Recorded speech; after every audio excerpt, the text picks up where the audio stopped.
ओम नमो भगवते वासुदेवाय। सोमवती अमावस्या व्रत की कथा। श्री सूत जी बोले कि सरसैया पर पड़े हुए भीष्म पितामह जी के समीप जाकर के धर्मराज युधिष्ठिर प्रणाम करके हितकारी वचन बोले। युधिष्ठिर बोले कि भीमसेन के कोप से मुख्य मुख्य दुर्योधन इत्यादि कौरव सारे मारे गए हैं और अब सब राजाओं को युद्ध में अर्जुन ने मार डाला। दुर्योधन की बुरी सलाह से मेरे कुल का नाश हो गया। अब बालक, वृद्ध और दुखी मनुष्यों को छोड़ करके कोई राजा नहीं रह गया। भरत वंश के केवल हम 5 भाई ही शेष हैं। यद्यपि हमारा अब एक छत्र राज्य है, किंतु मुझे ये अच्छा नहीं लगता। अपना जीवन भी मुझे अच्छा नहीं लगता। भोग में कुछ प्रीति नहीं है। वंश का नाश देख करके मेरे हृदय में रात दिन संताप रहता है। उत्तरा के गर्भ का बालक भी अश्वत्थामा के अस्त्र से जल गया। अब इस कारण पिंड विच्छेद को देख करके मुझे दुगना दुख हो रहा है। हे पितामह, अब आप ही बतलाइए कि मैं क्या करूं और कहां जाऊं जिससे मुझे शीघ्र ही चिरंजीवी संतति प्राप्त हो। भीष्म जी बोले, हे राजन सुनो, मैं तुम्हें व्रतों में एक उत्तम व्रत बतलाता हूँ जिसके करने मात्र से चिरंजीवी संतान की प्राप्ति होगी। हे युधिष्ठिर, जब सोमवती अमावस्या हो उस दिन पीपल के नीचे जाकर के जनार्दन का पूजन करे और उस वृक्ष की 108 प्रदक्षिणा करे और उतने ही रतन, धातु और फल ले ले करके अर्थात 108 रतन, सोना चांदी के आभूषण या बर्तन, फल और लड्डू, पेड़े इत्यादि मिठाई ले और प्रत्येक प्रदक्षिणा में 108 में से एक एक वस्तु लेकर के प्रदक्षिणा पूरी करे और उसको फिर अलग रखते जाएं। इस प्रकार 108 प्रदक्षिणा में अपनी शक्ति के अनुसार वस्तुएं दे करके प्राप्त समाप्त करे। हे राजन, ये व्रत राज सोमवती अमावस्या का व्रत विष्णु भगवान को प्रीतिकर होने से शुभ फल देने वाला है। हे राजा, तुम उत्तरा से इस व्रत को कराओ, उसका गर्भ जीवित हो जाएगा और तीनों लोकों में विख्यात गुणवान पुत्र होगा। पितामह के वचन सुनकर के युधिष्ठिर पुनः बोले कि उस व्रत राज को विस्तार के साथ कहिए। इस व्रत को मृत्यु लोक में पहले किसने प्रकाशित किया और फिर इसको किसने किया। भीष्म जी बोले कि सर्वविख्यात कांची नाम का महापुरी नगरी है, जो चांदी के पर्वत जैसे ऊंचे ऊंचे बड़े बड़े विशाल महलों से सुशोभित है और नगरी के नर नारी भी सुंदर वेश में सुशोभित हैं तथा ब्राह्मण, क्षत्रिय, वैश्य और शूद्र सभी अपने अपने कर्मों में लगे रहते हैं। वह नगरी रूप और चातुर्य में प्रवीण वैश्याओं से सुशोभित है, जैसी कि कुबेर की अलकापुरी या इंद्र की अमरावती है, वैसी ही वह महानगरी है। वहाँ का बड़ा पराक्रमी रतनसेन नामक एक राजा था। उसके राज्य में देवस्वामी नामक एक ब्राह्मण निवास करता था। उसकी रूप लावण्यवती धनवती नाम की स्त्री थी। उस लक्ष्मी स्वरूपा स्त्री का जैसा नाम था वैसा ही उसमें गुण भी था तथा उसके 7 गुणवान पुत्र थे। हे राजन, उसके गुणवती नाम की एक सुंदर कन्या भी थी। वे 7 पुत्र अपनी अपनी स्त्रियों के साथ सुखपूर्वक विहार करते थे, किंतु कन्या भी अपने तुल्यापति की चाहना कर रही थी। इसी बीच में कोई ब्राह्मण भिक्षा के लिए आया। वह ब्राह्मण अपने तेज से अग्नि के समान प्रदीप्तमान था। उसके द्वार पर आकर के आशीर्वाद दिया। देवस्वामी की 7 पुत्र वधुआं शीघ्र ही उठ खड़ी हुई और प्रत्येक ने अलग अलग उस ब्राह्मण को भिक्षा दी। उसने उन सब को सौभाग्य संपत्ति के साथ अचल सुहाग का आशीर्वाद दिया। पीछे माता ने गुणवती को भी भिक्षा देने के लिए भेजा। उस कन्या ने भी ब्राह्मण के चरणों का अभिवादन करके भिक्षा दी। इस पर उस ब्राह्मण ने उसे आशीर्वाद दिया कि हे सुबे, तुम धर्मवती हो। इस आशीर्वाद को सुनकर के गुणवती घर के अंदर चली गई और उसे ब्राह्मण ने जो आशीर्वाद दिया था उसे अपनी माता को सुनाया। उस आशीर्वाद को सुनकर के माता धर्मवती पुत्री का हाथ पकड़ करके द्वार पर आई और उस ब्राह्मण को पुत्री से पुनः प्रणाम करवाया, किंतु ब्राह्मण ने फिर वही आशीर्वाद देकर के उसे संतोष प्रदान किया। आशीर्वाद सुनकर के धनवती फिर चिंतित होकर के बोली, हे भगवान, आप प्रसन्न होकर के मेरी बात सुनिए।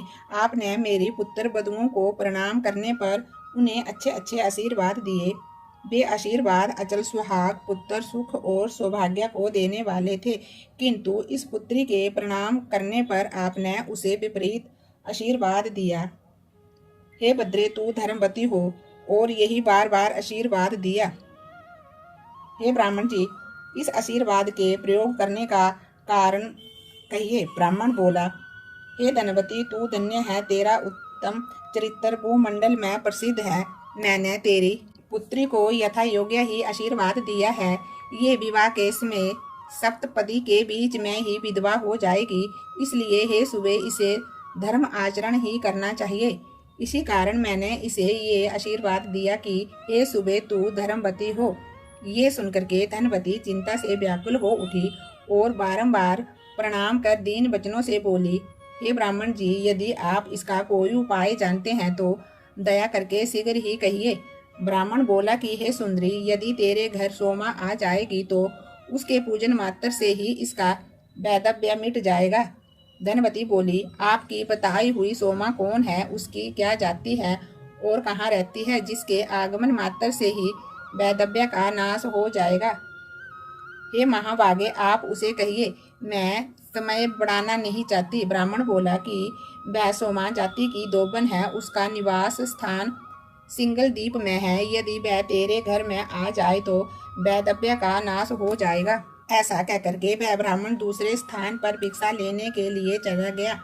तब धनवती भी अपने पुत्रों से बोली कि हे पुत्रों, तुम्हारी इस सुंदर गुणवती बहन के भाग्य में वैधव्य है, किंतु सोमा के आगमन मात्र से ही इसका वैधव्य मिट जाएगा। जिस पुत्र में पिता की बांति और माता के वचनों का गौरव हो, वह अपनी बहन को साथ ले जाकर के और सोमा को शीघ्र ही ले आए।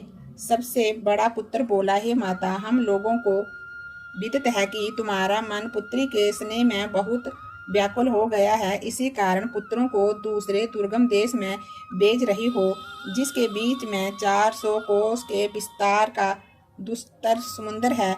हम में वहां जाने की शक्ति नहीं है, हम वहां जाकर के दुख नहीं सह सकते। देव स्वामी बोले, यद्यपि मेरे साथ पुत्र हैं तो भी मैं पुत्रहीन ही हूँ। मैं स्वयं सिंगल द्वीप जाऊंगा और पुत्री के वैधव को नाश करने वाली उस सोमा को लाऊंगा। इस प्रकार देव स्वामी क्रोधित होकर के कह ही रहे थे कि उसी समय छोटे पुत्र शिव स्वामी ने प्रतिज्ञा पूर्वक कहा कि हे तात, आप क्रोध के वशीभूत ऐसा ना कहो। मेरे सिवा कौन सिंगल द्वीप जाने में समर्थ हो सकता है। मैं बहन को लेकर के सिंगल द्वीप जाऊंगा। ऐसा कहकर के वह अचानक उठ खड़ा हुआ और प्रणाम करके बहन को साथ ले आनंद पूर्वक सिंगल द्वीप को चल दिया। वह ब्राह्मण पुत्र कुछ ही दिनों में चल करके समुद्र के किनारे पहुंच गया और वहां समुद्र पार करने का यत्न करने लगा। उसने वहां एक अत्यंत विशाल वट वृक्ष देखा, जिसके कोटर में गिद्धराज के बच्चे सुख पूर्वक बैठे हुए थे। उस वृक्ष के नीचे बैठकर उन दोनों भाई बहन ने वह दिन बिताया। शाम के समय गिद्ध बच्चों के लिए भोजन लेकर के आया और उन्हें पकड़कर भोजन कराने लगा, किंतु उनके बच्चों ने गिद्ध से भोजन लेकर के उसे नीचे गिरा दिया। तब चिंता से व्याकुल मन वाले गिद्ध ने उन बच्चों से पूछने लगा कि हे पुत्रों, तुम भूखे होकर के भी भोजन क्यों नहीं कर रहे हो? मैं तुम्हारे योग्य ये कोमल मांस लाया हूँ। बालक बोले कि हे तात, इस वृक्ष के नीचे 2 मनुष्य बैठे हुए हैं, उनके स्वीकार किए बिना हम कैसे भोजन कर लें? ऐसा सुनकर के वह गिद्ध दयावान हो करके उनके समीप आकर के ये वचन बोला कि हे द्विज, आप दोनों का जो भी कार्य हो सो मुझसे प्रकट करो। हे विप्रवर, मैं उसे सब प्रकार से पूरा करूंगा, किंतु आप लोग भोजन कर ले। ब्राह्मण बोला कि हम सिंगल द्वीप जाने के लिए समुद्र पार करना चाहते हैं। हमें अपनी बहन का वैधव्य नाश कराने के लिए सोमा को लाने की मेरी इच्छा है। गिद्ध बोला कि मैं प्रातः काल ही तुम्हें समुद्र पार उतार दूंगा और सिंगल द्वीप में सोमा का घर भी दिखला दूंगा। इसके पश्चात रात्रि व्यतीत होने पर सूर्य देव के उदय होते ही गिद्धराज ने उन दोनों भाई बहन को समुद्र पार उतार दिया। वे सिंगल द्वीप में आकर के सोमा के घर के समीप ही ठहर गए। इसके पश्चात वे दोनों प्रातः काल के समय सोमा के घर के चौक को साफ कर उसे प्रतिदिन लीप करके सुंदर बना देते। इस प्रकार ये करते करते वहां उन्हें पूरा 1 वर्ष व्यतीत हो गया। इस प्रकार की स्वच्छता देख करके सोमा ने विस्मित होकर के अपने पुत्र और बहुओं से पूछा कि यहाँ ये कौन झाड़ू लगा करके कौन लीप देता है, मुझसे कहो। उन सभी ने एक ही साथ कहा कि ये हमारा काम नहीं है। इसके पश्चात एक दिन वह धोबिन रात्रि को छिप करके बैठ गई। उसने देखा कि ब्राह्मण की कन्या घर के आंगन में झाड़ू लगा रही है और पवित्र व्रती भाई उस आंगन को लीप रहा है। सोमा ने उन दोनों के पास जाकर के पूछा कि तुम दोनों कौन हो, मुझसे कहो। उन्होंने सोमा से कहा कि हम ब्राह्मण की संतान हैं। सोमा बोली कि घर में ब्राह्मण बुहारी लगाते हैं, इससे तो मैं जल गई, नष्ट हो गई। इसमें कोई संदेह नहीं कि इस पाप से मेरी ना जाने कौन कौन सी दुर्दशाएं होंगी।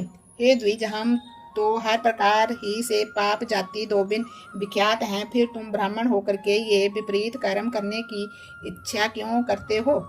शिव स्वामी ने कहा कि ये जो मेरी गुणवती नाम की देवी सब रूप बहन है, सो उसका विवाह के समय सप्तपदी के बीच में वैदव्य योग पड़ा है और तुम्हारे समीप रहने मात्र से वैदव्य योग का नाश हो सकता है। इसी कारण से मैं बहन सहित ये दास कर्म करता हूँ। सोमा ने कहा, अब आगे ऐसा ना करना, मैं तुम्हारी आज्ञा से ही चली चलूंगी। ऐसा क्या? सोमा घर में आकर के बहुओं से कहने लगी कि मैं इनके साथ जाती हूँ। यदि कभी मेरे राज्य में मेरा कोई व्यक्ति मर जाए तो जब तक मैं लौट कर ना आ जाऊं तब तक उसके सब को वैसे ही रहने दे करके उसकी रक्षा करते रहना। किसी के कहने से भी किसी को कभी जलाने ना देना। ये आज्ञा पुत्र बधुओं को स्वीकार कर लेने पर सोमा ने उनके साथ जाने को तैयार हो गई और सोमा महासमुद्र के किनारे आई और क्षण मात्र में उन दोनों भाई बहन को पार उतार दिया तथा स्वयं भी आकाश मार्ग से उस महासमुद्र के पार हो गई। उसके प्रभाव से निमेष मात्र में ही सब कांचीपुर आ गए। सोमा को देखकर धनवती ने प्रसन्न होकर के उसकी पूजा की। फिर इसी बीच में शिव स्वामी देश देशांतर से अपनी बहन के सदृश वर लाने के लिए उज्जैनी पहुंचा और वहां से पंडित देव शर्मा के पुत्र रुद्र शर्मा ब्राह्मण को वर के रूप में ले आया, जो कि उनकी बहन के समान गुणवान था। उसके बाद उस धोबिन सोमा ने उनका विवाह करा दिया। देव स्वामी ने शुभ नक्षत्र में अपनी कन्या गुणवती को गुणी रुद्र शर्मा के लिए दे दिया। फिर विवाहिक मंत्रों से हवन करवा दिया। इसके बाद सप्तपदी के बीच में रुद्र शर्मा मर गया। उसे मृतक देखकर सब बाधव रोने लगे, किंतु सोमा शांत रही। सोमा ने वहां सब लोगों को बहुत अधिक रोते पीड़ते देख करके गुणवती को शीघ्र ही व्रतराज के प्रभाव से होने वाला मृत्यु विनाशक पुण्य विधि पूर्वक संकल्प करके दे दिया। रुद्र शर्मा उस व्रतराज के प्रभाव से जीवित हो गया और सोए हुए की भांति अचानक उठ करके बैठ गया। इस प्रकार से विवाह कार्य से निवृत्त हो और व्रतराज को बतला करके सोमा धनवती से आज्ञा ले अपने घर को चली। इस प्रकार वह पूर्ण कामा सोमा धोबिन मृत ब्राह्मण को जीवित करके प्रसन्नता से भरी हुई अपने घर को चली गई। इसी बीच उस सोमा के घर में पहले उसके लड़के मरे, फिर उसका स्वामी मरा और फिर उसका जमाता भी मर गया। मार्ग में आते हुए उस समय मृतकों के जलाने वाली सोमवार युक्त अमावस्या तिथि भी आ पड़ी। उस दिन सोमा ने जल के समीप ही एक बूढ़ी स्त्री को देखा, जो कि रूई के बोझ से दबी हुई अत्यंत रो रही थी। वृद्धा बोली कि हे पुत्री, मेरे सिर पर जो रूई का बोझ है इसे तू उतार दे, मैं इसके भार से अत्यंत दुखित होकर के रो रही हूँ। सोमा बोली, हे माता, आज सोमवार युक्त अमावस्या तिथि है, आज मैं रूई इत्यादि को स्पर्श नहीं करूँगी, ये मैंने नियम कर लिया है। फिर उसने मूल के भार से युक्त एक स्त्री को देखा। उसने भी कहा कि हे पुत्री, इस मूल का बड़ा भारी बोझ है, इसे उतार दे, फिर मैं तेरे साथ चलूंगी। सोमा बोली कि आज मैं तूल और मूल को कभी भी नहीं छू सकती। इसके पश्चात नदी के किनारे स्थित एक सुंदर पीपल के वृक्ष के समीप आकर के उस महाभागा ने स्नान किया और विष्णु भगवान की पूजा करके शक्कर लेकर के 108 प्रदक्षिणाएं की। भीष्म जी बोले कि जब उसने हाथ में शक्कर लेकर के 108 प्रदक्षिणाएं पूरी की, तभी उसके जमाता, पति और पुत्र सभी जीवित हो गए और वह नगर लक्ष्मी से व्याप्त हो गया। विशेषकर उसका घर धन धान्य से अधिक परिपूर्ण हुआ। अब वह महाभागा सोमा अपने घर आई। उसने अपने पति, पुत्र और जमाता को जीवित देखा। वह ये सब कुछ जानती ही थी। उन सबको पाकर के वह कृत संकल्प हो गई। सभी बहुएं उस तपस्विनी को प्रणाम करके पूछने लगी। बहुएं बोली, हे देवी, तुम्हारे पति, जमाता और पुत्र इत्यादि बांधव जो मर गए थे वे कैसे जीवित हो गए और रूई व मूल को स्पर्श नहीं किया और कैसे वह मृत्यु को प्राप्त हुए थे, ये सब हमसे कहो। सोमा बोली, मैंने गुणवती को व्रतराज का पुण्य दे दिया था। उसी के फल से पति व जमाता और पुत्र मृतक हुए थे। हे बंधुओं, मैंने ना तूल ही छुआ ना मूल को ही स्पर्श किया और पीपल के नीचे विष्णु भगवान की पूजा करके 108 प्रदक्षिणा की। वहां मैंने शक्कर हाथ में लेकर के 108 प्रदक्षिणाएं की। उसी के प्रभाव से पति, जमाता और पुत्र जीवित हो गए। तुम सब भी आज इस व्रतराज को विधि पूर्वक करो। इससे कभी वैधव्य न होगा बल्कि सदैव सौभाग्य ही रहेगा। ये कह करके सोमा ने व्रतराज को अपने बंधुओं से करवाया। इस प्रकार पुत्रों के सहित उसने बहुत से भोगों को भोगा और सब परिवार के सहित वह विष्णु लोक को चले गए। भीष्म जी बोले, हे पार्थ, मैंने ये व्रत तुझको विस्तार के साथ सुना दिया। युधिष्ठिर बोले, व्रतराज का महत्व और विधि क्या है? हे पितामह जी, इस व्रत को स्त्री या पुरुष किसे करना चाहिए, ये भी विस्तार से कहिए। भीष्म जी बोले, हे पार्थ, यदि सोमवार युक्त अमावस्या हो तो पुण्य काल देवताओं को भी दुर्लभ है। व्रत करने वाला प्रातः काल उठ करके मौन धारण कर जलाशय में स्नान करे। स्नान करके व्रत करने वाला रेशमी वस्त्र धारण करे। फिर पीपल वृक्ष के समीप जाकर के उसके मूल मंत्रों द्वारा भगवान विष्णु की पूजा करे। ये विष्णु भगवान की पूजा का मंत्र है। हे व्यक्त और अव्यक्त स्वरूप वाले, सृष्टि, स्थिति और संहार करता, आदि, मध्यम और अंत से रहित विष्णु भगवान जी, आपको नमस्कार है, बारंबार नमस्कार है। इस प्रकार से पीले वस्त्र, अक्षत, फल, अनेक प्रकार के पुष्प और भक्ष्या भोज्या से गोविंद का विधि पूर्वक पूजन करे। हे पांडव, फिर आगे कहे हुए इस मंत्र से पीपल का पूजन करे।